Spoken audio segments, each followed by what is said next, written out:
District leaders say they want to fix D.C.'s juvenile crime problem, but a WUSA 9 investigation reveals that the city is falling way behind getting those young offenders, the mental health services that they so desperately need, even in order to do so by the courts. Chief Investigative Reporter Eric Flack has more on the stunning findings from that WUSA 9 investigation with our WUSA 9 Special Assignment Unit.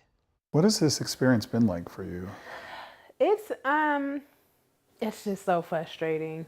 It's so frustrating. It's very emotional. Overwhelming. Yeah, it's a lot. It's a lot. This mom begged D.C.'s juvenile justice system to do more to help her troubled teenage son ever since she watched Nest camera footage of the 15-year-old burglarizing their own home last December. It was his second arrest in 6 months. His mom losing all control over the teen as he repeatedly violated the terms of his court-ordered release. We're not revealing her identity because her son is a minor. In March, her son was convicted of that break-in and committed to D.C.'s Department of Youth Rehabilitation Services, or DYRS, for a period of 18 months.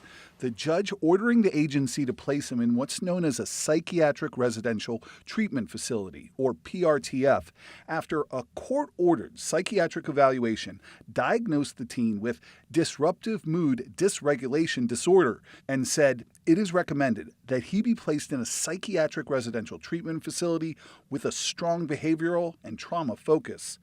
But 4 months later, Mom is still waiting for her son to be transferred to a PRTF, which is a lockdown facility for juvenile offenders who need mental health treatment.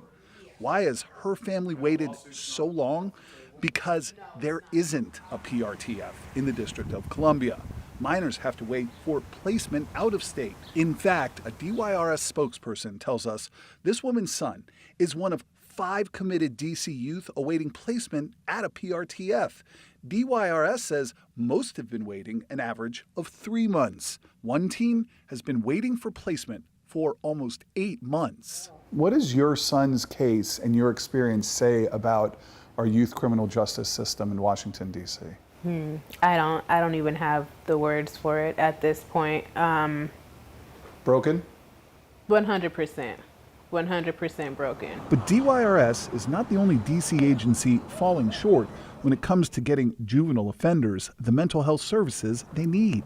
WUSA 9 digital investigative reporter Jordan Fisher was granted 3 days of special access to D.C. Family Court, where juvenile offenders face their charges. And we got a pretty stark view of the issues in this system that is just increasingly overloaded. Fisher witnessed case after case where a judge ordered a mental health evaluation for a juvenile defendant, only to be told later the assessment had yet to be completed by another D.C. agency, D.C.'s Department of Behavioral Health, which is responsible for juvenile psychiatric evaluations ordered by the courts.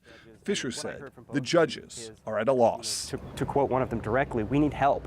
The system isn't working anymore. The system is backlogged. In fact, data Fisher obtained revealed over the past year, less than half of the 98 juvenile psychiatric evaluations requested by the courts were actually done, with 42 still pending at the time WUSA 9 obtained the data, each one representing a juvenile whose case can't move forward and who can't begin receiving the mental health treatment they so desperately need. It's a lot of emotions and frustration in general. For this mom, frustration has boiled over as DYRS has yet to place her son in that out-of-state psychiatric residential treatment facility. So by the time he gets this placement, say it does take them 4 to 6 months, like how much of the service is he actually going to be able to receive? And if you were talking to city leaders, if they were sitting in this room, what would you tell them?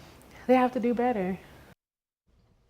Remarkable. Yeah, and Larry, the mom, since our interview last month, told us DYRS finally got her son in one of those PRTFs that he needs so badly. But as of this newscast, he has still not been transferred. DYRS telling us they have to complete a process that governs movement of the juvenile between states. Meanwhile, as it relates to that mental health evaluation backlog, Jordan uncovered, spokeswoman from the Department of Behavioral Health, blamed the problem on an increase in evaluations orders since the pandemic. She said they're working to ensure that an evaluation is completed as soon as possible so every child can get the treatment and support when needed. We'll be right back.